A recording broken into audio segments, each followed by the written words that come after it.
Hello everyone from Chelsea Fan TV. My name is Alex and I hope you're all doing very well. It's a bank holiday weekend in England, so if you are in England, hope you're having a good bank holiday. If you're elsewhere in the world, then I hope you're doing well as well. But a little bit more of an update on the managerial situation at Chelsea. So a few things have come out recently, some things which have surprised me and some things not so much. Let's start off with the managerial shortlist. So there's a clear order of who we've been looking at and who's the favourite, who's not the favourite. So at the moment, I think McKenna from Ipswich, Kieran McKenna, he's off the list. All right. He was originally considered, but because of his lack of experience at the top level, he's very unproven at this at this stage in his career. He's only had 2 seasons at Ipswich. If we're talking about senior managerial seasons, apart from that, he's been an assistant in the past, but that doesn't mean anything when you're the lead man at a club like Chelsea. So it looks like he's out of the picture, and most realistic option for him would be Man United, providing they sacked Ten Hag, which I think would be stupid after they just won the FA Cup, or Brighton, who are still waiting to hear back from Kieran McKenna. They've given him until the end of the week to make a decision because they want to get things going quickly. So if I'm being honest, the way things are looking, I'd be surprised if Kieran McKenna didn't take the Brighton job, but who knows? Maybe he's going to be loyal to Ipswich. It doesn't look like he's going to be getting the Chelsea job, and I'm happy about that because I don't think that he suits what we're looking for. I think he's a good manager, but in terms of having a set structure and a set style of play, which is one of the apparent criteria that Chelsea are looking for, I don't think he actually fits that criteria. So there we go. And then you got Enzo Maresca from Leicester City and Roberto De Zerbi. For me, I mean, this is just crazy. So think of it like this, guys. So you run a business, okay? You run a business and you're good at the business side of things. And then there's the football side of things, okay? Now, you're a businessman, not a football man, but you want to involve yourself in the footballing decisions of that business. Not the business decisions, which you're already taking care of, but the footballing side as well, which we've already seen in the past doesn't work, especially if you're not clued up about football. Now, I think with an owner like Abramovich we had before, now we all know Abramovich was a super football fan. He loved football. He lived football. Football was everything for Abramovich. There's an interview where Graham Souness talked about his interaction with Roman Abramovich and how surprised he was by his knowledge about the game and his enthusiasm. And we cannot say the same thing about Clearlake and Todd Bowley. Look, these guys got involved for a very specific reason, to come and make money. And that's obvious. With a lot of American consortiums, that's the same thing. FSG at Liverpool, the Glazers at United, the list goes on, right? But these guys don't make the footballing decisions. FSG actually allowed Ineos to come in and take a stake of the club so they could have control of the football side of things, and the Glazers don't have to worry about it.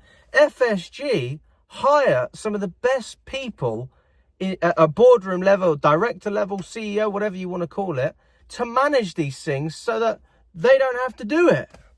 But what do we have at Chelsea? We've got the board, who were quite keen on Maresca from Leicester. He seems to be the best fit in terms of the criteria we're looking at. I'm not saying that he's my choice. He's certainly not my choice. Everyone knows I would have just kept Pochettino, but let's not bang on about it.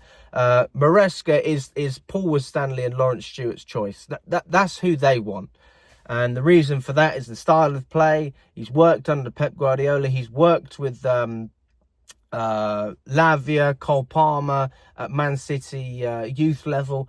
And it just seems like he's the kind of manager who would suit some of the players that we have at the moment. I think Enzo Fernandez would play quite well under Maresca, Cucurella as well with the inverting fullbacks. We saw that work very well towards the end of the season.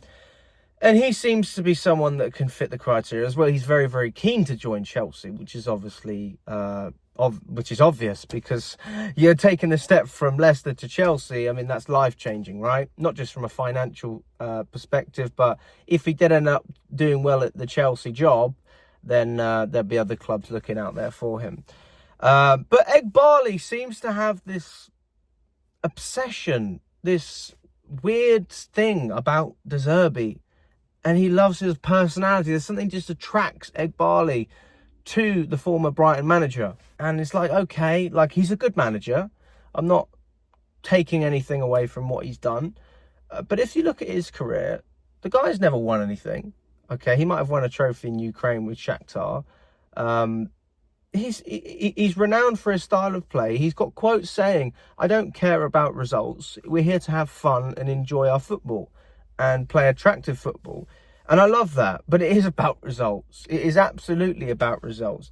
And also, like, where is this coming from? That this is the best we're going to get out of the whole pool of managers available. I haven't even spoken about Thomas Frank. He's last on the list. So the main thing Thomas Frank has going for him is he's been very stable at Brentford. He's been able to work with a minimal budget and still get the best out of that team. And that's why there's interest there. But I don't see that going anywhere in terms of actually... Yeah, I just don't see that happening. The style of play isn't there. You want possession-based football week in, week out. Thomas Frank isn't that manager. He plays great football, but sometimes Brentford sit deep. Sometimes they go long. Again, it's like McKenna. There's no set identity. It's very versatile. So when you look at set identity, really it's Maresca or De Zerbi. Now, De Zerbi is favoured by Eghbali and the ownership, but Maresca is favoured by the board of directors. I don't like the board of directors at Chelsea. I don't particularly like Lawrence Stuart. I don't particularly like Paul Winstanley. But my God, I'm going to trust their opinion a lot more than Begdad Eghbali, who doesn't have a Scooby-Doo about football. Doesn't know anything. What the hell does he like about De Zerbi? His haircut? His accent? Has De Zerbi been round to his house and cooked a pasta dish? I don't know. So for me, I don't get it. I think if we're going for De Zerbi and that's what the board want, then okay. I'm not happy about it. I'm not going to sit here and say that I'm happy that we've had a downgrade on managers. But out of the list, you would argue that De Zerbi has the most Premier League experience. He's proven at a club like Brighton, this is just the natural step. Bit like Graham Potter. But he's not a yes man. That's why he fell out with Tony Bloom at Brighton, because he wanted more experienced players. He wanted them to sign players. He probably wanted them to retain players. And they can't promise him that. And I don't see how that will work with Chelsea, because let's say he was at Chelsea this season and he'd been playing Gallagher and he'd been playing Chalobah and all of these players, and he wanted to keep them, and our owners just said, no, we're getting rid of these guys. We're getting 25 million for Chalobah, disgusting, and we're going to get 50 million for Gallagher, even though he's played 99% of the games. So how is this a fit for Chelsea with De Zerbi in that sense? Forget the football. Think about what's happening in the boardroom. Think about the meetings. Think about the transfer strategy. Everything in that sense tells you that Roberto De Zerbi is a red flag. And a red flag is not stable, and a red flag is not something that's going to wreak success in the future. So you are looking at Maresca in that sense, because if he's taking this job, he's agreeing to the policies that we're putting in place, which is you are going to collaborate with the club. You are going to have to deal with the media spotlight, which I think every manager just knows is part of the job anyway, so I wouldn't worry too much about that. You've got to have a set style of play. We've got that. And then you've got to compete with Arteta and Guardiola, which is just a stupid thing to have on the resume, really. But that's where we're at. That's what we're looking at. If you're going to side with anyone, side with the football people, not the owner, who doesn't know anything about football. Me personally, if I had to choose between the two managers, I would have actually said De Zerbi. But just because of the fact that Eghbali wants him and Winstanley and Lawrence Stuart don't, makes me think, actually, hang on a second, maybe I don't want De Zerbi. I don't know. There's got to be a reason that the board don't want this guy and the owner does. I mean, there just has to be a reason for it. And if I'm looking at a manager who's going to develop over a couple of years, rather than a manager who's going to fall out with the ownership in the next 2 years or the next season, bloody hell, we haven't even had a manager under Clearlake who's lasted a full season, then I'd rather have the stability, because that's where Chelsea are at right now. We need an elite coach. We need an elite gaffer. We need experienced players. We need a better board. We don't have it. And I can only sit here, the same as all of you guys, and read articles and watch videos and do a little bit of research and just work from there.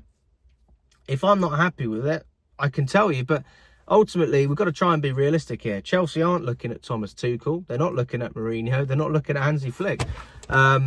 We're looking at bums in the grand scheme of things. If you're comparing that to what we're looking at, championship-esque, we're looking at bums, we are bums.